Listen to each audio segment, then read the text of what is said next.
भरत तिवारी शायद सिर्फ एक नाम नहीं है, बल्कि उन लाखों युवाओं की बेचैनी का प्रतीक बन गया है जो इस व्यवस्था से सवाल पूछना चाहते हैं। आज भारत की अदालतों में लाखों मामले धूल खा रहे हैं। हजारों पीड़ित इंसाफ की उम्मीद में बूढ़े हो रहे हैं।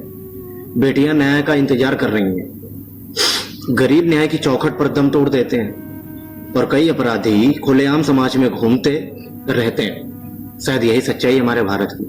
लेकिन जब कोई युवा सवाल सिस्टम से, व्यवस्था से पूछता है, तब पूरा सिस्टम अचानक जाग जाता है। भरत तिवारी सही था या गलत, यह फैसला इतिहास और कानून करेंगे। लेकिन एक बात तय है, उसके जाने के बाद जो सवाल खड़े हुए उनका जवाब अभी तक नहीं मिला है। भरत तिवारी अपने लिए कभी लड़ा नहीं है, बल्कि समाज के लिए लड़ रहा था। वह सच में समाज के लिए लड़ रहा था। वो उन लोगों की आवाज बनने की कोशिश कर रहा था जिनकी आवाज अक्सर सत्ता के शोर में दब जाती है। I have never seen Bhagat Singh और Chandrashekhar Azad with my own eyes, but I can proudly say that I have seen Bharat Tiwari, the Bharat Tiwari who stood against corruption, raised his voice of society, voice for society, and fought against what he believed was a broken system. A man who never stopped speaking for the people, and who according to his supports sacrificed everything in hot struggle, you know.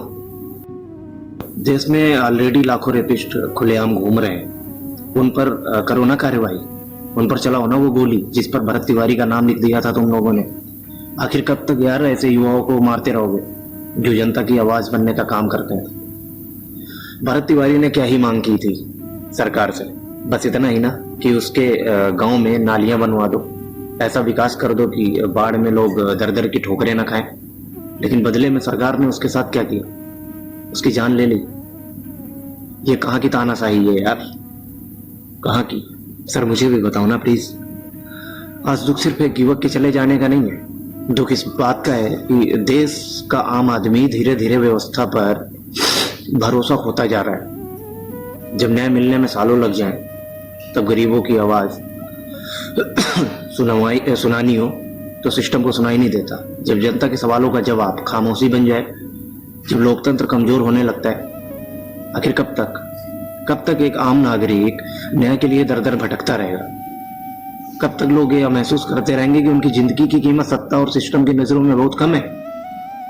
कब है जवाब इसका किसी के पास?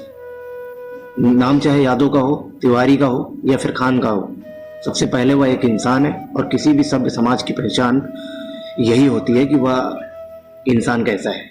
वह इंसान की जान, उसकी आवाज और उसके अधिकार की कीमत होती है। सच्चाई यही है। लेकिन आज के सिस्टम को इसकी परवाह ही नहीं है। अगर भरत तिवारी के मामले में सवाल उठ रहे हैं तो उन सवालों का जवाब मिलना चाहिए, क्योंकि न्याय सिर्फ अदालतों की किताबों में नहीं, जनता के विश्वास में भी जिंदा रहना चाहिए।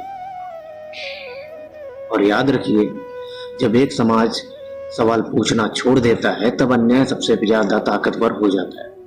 ये बात अपने यहाँ जहन में डाल लो।